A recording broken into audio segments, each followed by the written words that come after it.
Assalamualaikum warahmatullahi wabarakatuh. Pada kesempatan kali ini saya ingin menjelaskan mengenai kenampakan alam dan manfaatnya. Alangkah baiknya kita mengetahui apa itu kenampakan alam. Jadi kenampakan alam adalah segala sesuatu yang ada di alam dan terbentuk oleh peristiwa alam. Kenampakan alam yang dapat kita lihat adalah yang ada di permukaan bumi, seperti gunung, pegunungan, sungai, danau, dataran rendah, dataran tinggi, dan pantai.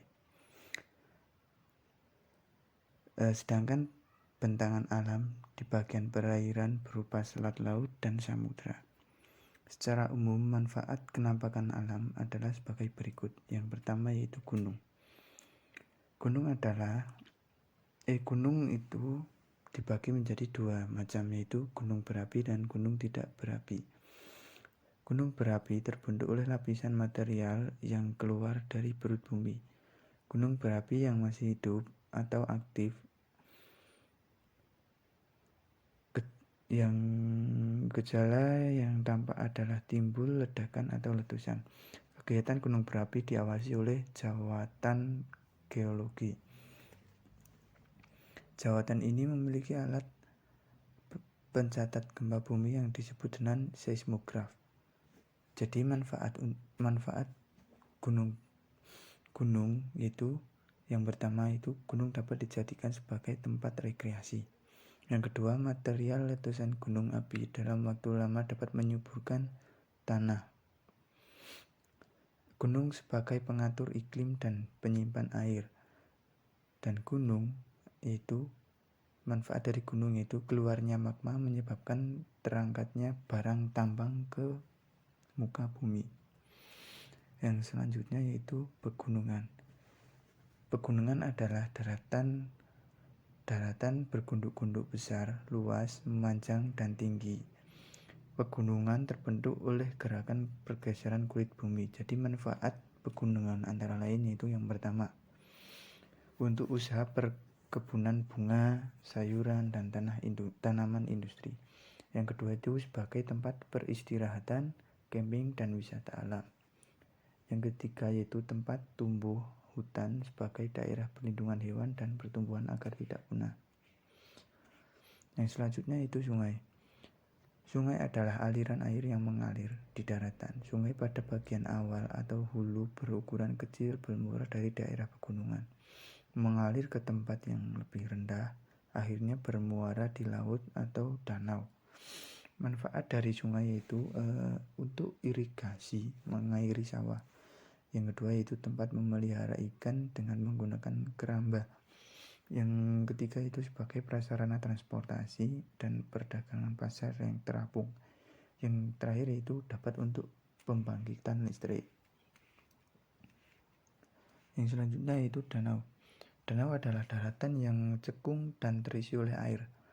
Pada umumnya, genangan air atau danau relatif luas. Berdasarkan cara terbentuknya ada dua macam, yaitu danau buatan dan danau alam.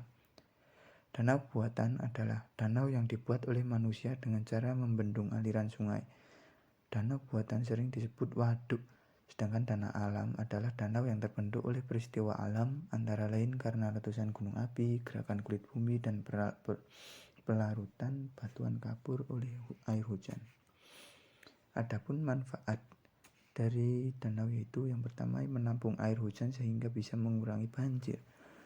Yang selanjutnya pengairan sawah dan industri. Yang selanjutnya tempat memelihara dan penangkapan ikan. Dan yang terakhir yaitu untuk olahraga air dan rekreasi. Yang selanjutnya dataran rendah. Dataran rendah adalah daerah yang relatif datar yang memiliki ketinggian kurang dari 500 meter di atas permukaan air laut.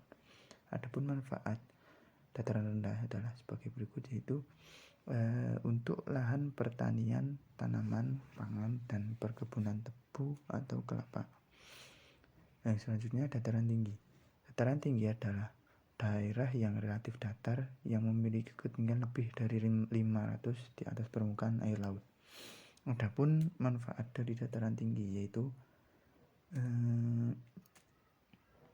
untuk tempat peristirahatan dan lahan perkebunan tanaman industri, misalnya bunga, sayuran, teh, kopi, kina, dan sebagainya. Yang selanjutnya itu pantai. Pantai adalah daratan di tepi laut, bentuknya ada yang landai dan terjal. Pantai terbentuk antara lain karena mendapatkan pengaruh gerakan air laut seperti gelombang, pasang, dan arus. Adapun manfaat dari pantai itu yang pertama untuk perikanan dan tambak. Yang selanjutnya itu untuk rekreasi dan olahraga atau objek wisata. Yang selanjutnya yaitu untuk tambatan perahu-perahu nelayan, contohnya Pantai Pacitan di Jawa Timur dan Pantai Ayah di Jawa Tengah. Yang selanjutnya itu selat. Selat adalah perairan yang terdapat di antara pulau satu dengan pulau yang lain. Jadi kedalaman berkisar antara 200 meter sampai 1000 meter. Manfaat dari selat yaitu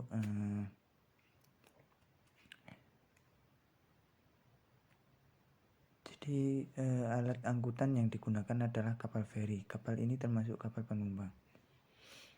Yang selanjutnya yaitu laut. Laut adalah genangan air yang sangat luas dan dalam. Kedalaman mencapai 1000 meter atau lebih.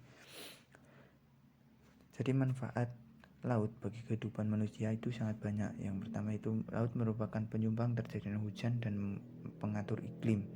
Yang kedua, air laut diolah menjadi garam, contohnya di Sumeneb, Madura. Yang selanjutnya itu dari dalam laut kita memperoleh jenis-jenis ikan. Yang selanjutnya itu laut juga dimanfaatkan untuk olahraga air, jalur transportasi, dan lain sebagainya. Yang terakhir yaitu samudra. Samudra adalah perairan yang luasnya lebih luas dari laut. Kedalaman samudra lebih dari 1000 meter. Wilayah Indonesia diapit oleh 2 samudra, yaitu Samudra Pasifik dan Samudra Hindia.